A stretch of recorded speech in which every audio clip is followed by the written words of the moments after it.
سلامونه. کیمياګر دا د نامتو ليکوال پاولو کويلو اثر دی چې ژباړه یې صفيه حليم کړې ده. شپون د دکان په پڼو ناست و چې یو سپینګیری راغی او ورسره کېناست. د سره خبرې کولې خو شپون ورسره په سمه خوله نه غږېده. خپل کتاب ته یې کتل خو د تجار په وړاندې د پسونو د وړۍ لرې کولو په اړه یې چورت وهل. بوډا ترې د کتاب پوښتنه وکړه او شپون غوښتل چې هلته نه پاسي او لرې یې ځان ته کیني. خو بیا یې د پلار خبره په زړه شوه چې د سپینګیرو احترام کول پکار دي. کتاب یې سپینګیري ته ورکړ خو په اصل کې د کتاب نوم نشو تلفظ کولی. نو فکر وکړ چې که بوډا هم ورباندې نه پوهېدو نو په خپله به پیکه شي. بوډا د کتاب پاڼه واړوله او ویل دا ډیر خوش کتاب دی. شپون ټکان وخوړ چې بوډا هغه کتاب له ده وړاندې لوستی و. که دا خوشکو نو وخت یې لرلو چې بدل یې کړي. بوډا وویل په دې کې هم هغه څه لیکلي دي چې په نورو کتابونو کې دي. شپون د سپینګیري لباس ته وکتل چې د عربانو په شان و او اندازه یې ولګوله چې دی به د افریقا نه راغلی وي چې د تعریفه نه د څو ساعتو په مزل و او د کشتۍ د لارې یو خلیج نه په تېرېدو ورته خلک تللی شول. د ښار په بازارونو کې به ډېر عربان ښکارېدل. د له سړي د ځای پوښتنه وکړه نو هغه وویل زه د ډیرو ځایونو یم او زما نوم مالکي زیدیک دی. له دوی وپوښتل ته څومره پسونه لري؟ شپون وویل ډیر دي. د احساس کوو چې هغه سړی د ده په اړه له ډیر څه نه خبر و او د غوښتل چې ځان ترې خلاص کړي. کتاب یې بیرته وغوښت نو سپینګیري وویل که ته ماته د خپلو پسونو لسمه برخه راکړي نو زه به د پټې خزانې په لټون کې ستا مرسته وکړم. شپون ته خپل خوب رایاد شو او په ذهن کې یې هر څه واضح شول. داسې یې انګېرله چې دا سړی د هغې میرمنې میړه دی چې رانه یې معاوضه وانخیسته. اوس دی ترېنه پسونه غواړي چې یو څه رانه بوت کړي. پخوا له دې چې هلک ورته څه ویلي وي سړي په خپله امسا واخیسته او د دوکانونو مخ ته په شګه یې څه ولیکل. د ده له سینې یوه وړانګه راوځلېده چې د شپون سترګې یې خیره کړې. سړي د خپلې ټوپۍ سره هغه وړانګې پټې کړې او د شپون دید چې سم شو نو په شګه لیکلي الفاظ یې ولوستل. هلته د خپل مور پلار او د هغه مکتب نوم یې ولوستل چې د پکې سبق ویلی و. د تجار د لور نوم هم لیکلی و سره له دې چې هغه په خپله تر اوسه د هغې له نومه خبر نه و. هلته داسې شیان لیکلي و چې په باره کې د هیڅ چا ته خبره نه وه کړې. سړي ترې پوښتنه وکړه ته رمه ولې پیایي؟ شپون وویل زه سیل کول غواړم ځکه. سپینګیري یو نانوای ته اشاره وکړه چې د تنور مخ ته ولاړ و. کله چې د ماشوم و نو د سیاحت ارزو یې لرله خو لومړی یې د نانوایي هټۍ پرانیستله چې څو پیسې وګټي او سپما وکړي. کله چې دی زوړ شي نو د یوې میاشتې لپاره به افریقې ته ولاړ شي. دی به چیرې احساس نه کوي چې خلک د خپل خوب د رښتیا کولو صلاحیت هم لري. سړي د کتاب پاڼې اړولې او یو متن یې ورته ولوست. ده ته دا کار مداخلت ښکاره شو او پوښتنه یې وکړه ته دا ولې ماته ښایي؟ سړي وویل ځکه چې زه غواړم ته په خپل قسمت ځان پوهه کړې.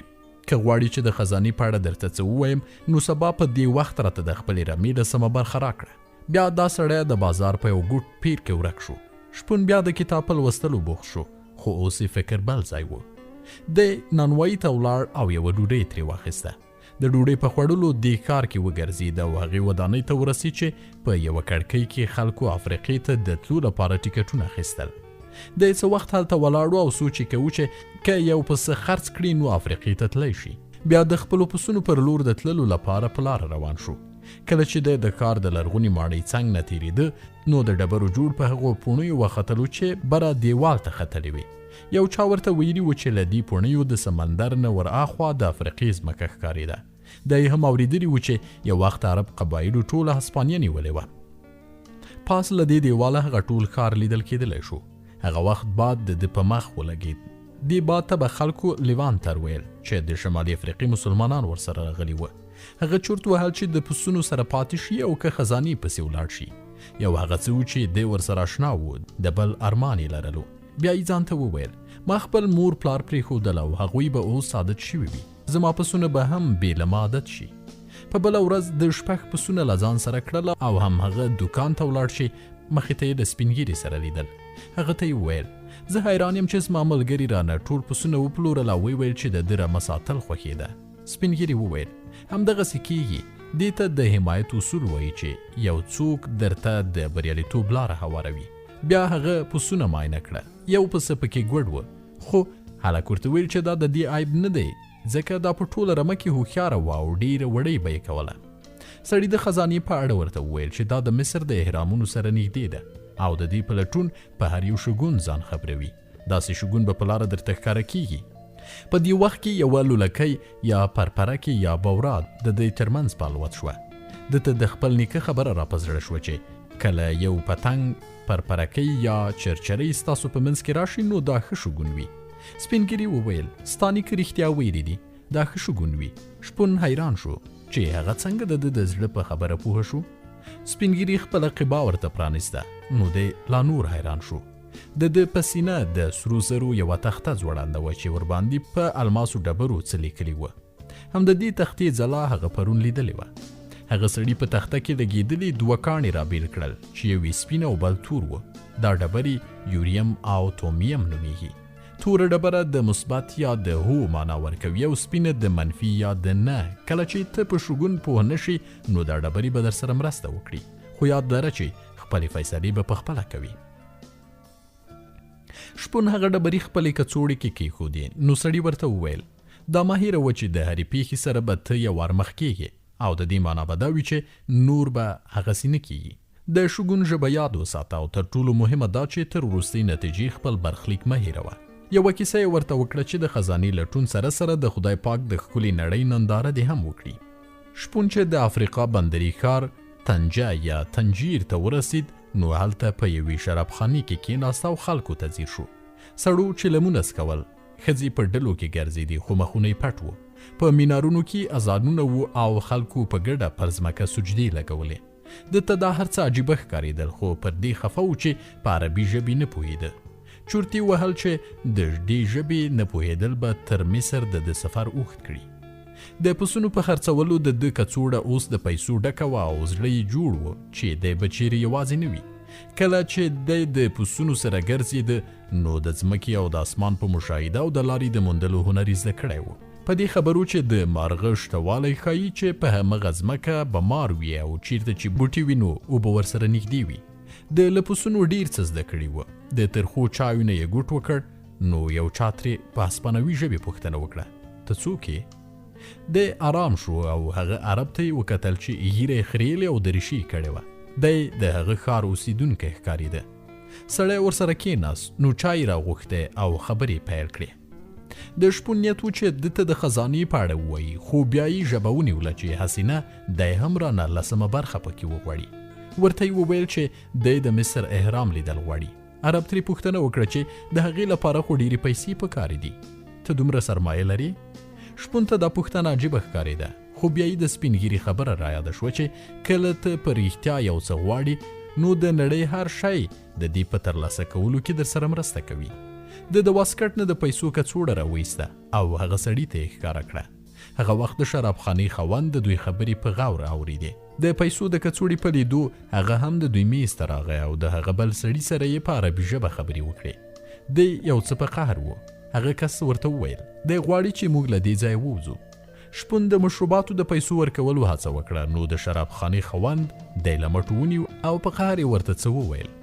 شپون له ده لوړ دنګ و او کولی شول چې ورسره پرزونې وکړي خو دی هلته مسافر و. بل کس هغه یوې خواته ورټېله کړ او شپون یې له هغه ځایه راویست. بیا یې وویل دی ستا پیسو ته غل دی. طنجه د نورو افریقایي ملکونو په څیر نه دی. د دې خپل غله او ډاکوان دي. سبا به قاهرې ته روان شو خو زه به 2 اوښان واخلم او د دې لپاره مې پیسې پکاري دي. شپون ورته د پیسو کڅوړه ورکړه او دوی د ښار په کوڅو کې روان شول. یو لوی میدان کې رنګارنګ شیان په هټیو کې پلورل کېده. شپون ننداره هم کوله او په هغه سړي نظر هم ساتلی و. یو وختي په زړه کې وګرځېدل چې د پیسو کڅوړه ترې بیله واخلي خو بیا یې چورت ووهل چې دا د ملګرتیا اصول نه وي. دواړه روان وو او کله کله به د خلکو په ګڼه ګوڼه کې هغه کس وړاندې یا وروسته شو. یوې هټۍ کې شپون یوه ښکلې توره ولیده ورته ودرېد. مخ یې واړه و چې ملګري ته ووایي چې د هغې بیه ورته معلومه کړي خو هغه ورک و. د څو شېبې خوا دې خوا وکتل خو داسې څرګنده نه کړه چې دی وارخطا و. د خلکو ګڼه ګوڼه دومره وه چې ځان ته یې وویل همدلته به وي. ډېر وخت چې هغه ښکاره نه شو نو دی په همغه ځای کېناست. وخت نور هم تیر شو. اذان وشو او خلکو لمونځ وکړ. بیا هر چا خپله هټۍ وتړله او بازار خالي شو. شپون همهالته ناست و چې لمر په ډوبېدو شو. د چورت وهل چې نن د لمر خاته پر وخت دی د یو بل ملک اوسېدونکی و. د شپېته پسونه و. د تجار لور سره د لیدو ارماني و. اوس د ورځې په پای کې د په داسې ملک مسافر ناست و چې په ژبه یې نه پوهېده او یوه پیسه یې هم نه لرله. بازار تش و او شپون په میدان کې یوازې ناست و. ځان ته یې زړه بد شو او له سترګو یې اوښکې تویې شوې. د هېڅکله د خپلو پسونو مخې ته هم نه و ژړلي او اوس خجالت و. خدای ته یې ژړل چې ورسره یې ښه چلند نه وي کړی. بیا یې سوچ وکړ هغه څوک چې په خوبونو باور کوي خدای هم ورسره دا سلوک کوي.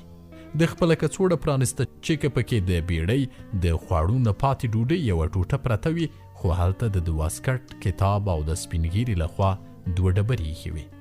د ډبرو په لیدو د زړه ډاډه شو. که دا خرڅ کړي نو د بیرته تلو ټکټ پرې اخیستی شو، خو اوس به بیدار اوسي. ډبرې په جیب کې کېښودې او چورت کې شو.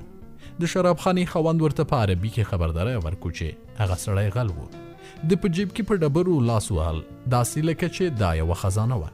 د سپین ږیري خبرې را په زړه شوې چې یوریم او تومیم نومي ډبرې به درته د شګون په پوهنه کې مرسته وکړي.